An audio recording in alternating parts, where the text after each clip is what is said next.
On ne peut pas laisser les populations qui veulent vivre sur un territoire dans un désordre total. Ce n'est pas parce que les routes, les écoles ont été détruites par les séparatistes qu'on va laisser ceux-là qui croient encore à la République dans la misère totale.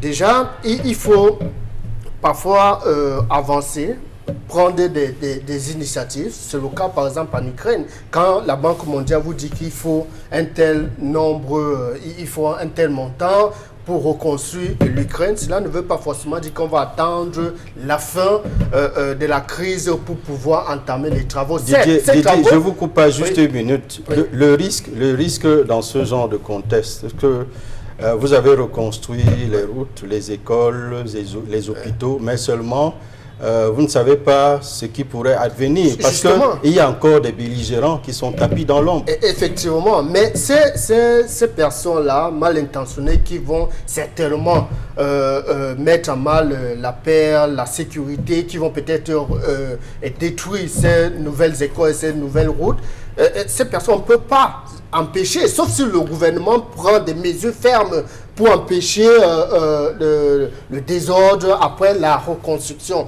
Mais je pense qu'il faut encourager la reconstruction. On ne peut pas attendre que la crise... Que la zone soit totalement pacifiée. Soit totalement pacifiée pour entamer les travaux. On ne peut pas empêcher les catastrophes naturelles de se produire, mais on peut prendre des dispositions pour limiter les dégâts.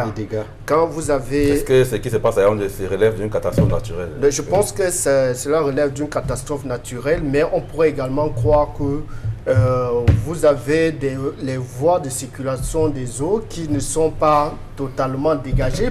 Quand je dis mais totalement, c'est juste pour nuancer, parce que vous avez des trains qui ont tellement de déchets, les déchets plastiques, vous avez des rigoles, des caniveaux, et vous avez des autorités qui sont chargées de faire en sorte que ces trains-là soient nettoyés, mais elles ne le font pas. Vous avez les populations qui jettent les bouteilles plastiques, les déchets n'importe où, ça bouche les voies, ces voies de circulation des eaux, et vous avez des écologistes qui vous disent régulièrement protéger votre environnement. Quand vous avez, chaque fois, vous lancez vous faites des publications en proposant par exemple qui est dans notre pays un directeur chargé des drains et des rigoles qui va uniquement se focaliser sur ce travail-là. Cela est nécessaire pour la ville de Yaoundé, pour Douala, pour les 10 régions de notre pays. On ne peut pas empêcher une catastrophe naturelle, mais on peut limiter les dégâts en jetant par exemple les ordures dans les bacs à ordures. Et il faudrait que la société chargée de collecter ces ordures-là soit payée et qu'elle fasse effectivement son travail. Sinon, nous allons toujours croupir sous les inondations. Déjà, la victoire du RDPC, c'est sans surprise. Peut-être le chef de l'État va essayer d'équilibrer avec les partis alliés pour... parce qu'il a encore 30 sénateurs à nommer. Effectivement, donc il peut nommer ces sénateurs dans les partis alliés qui ont soutenu le RDPC dans ce processus.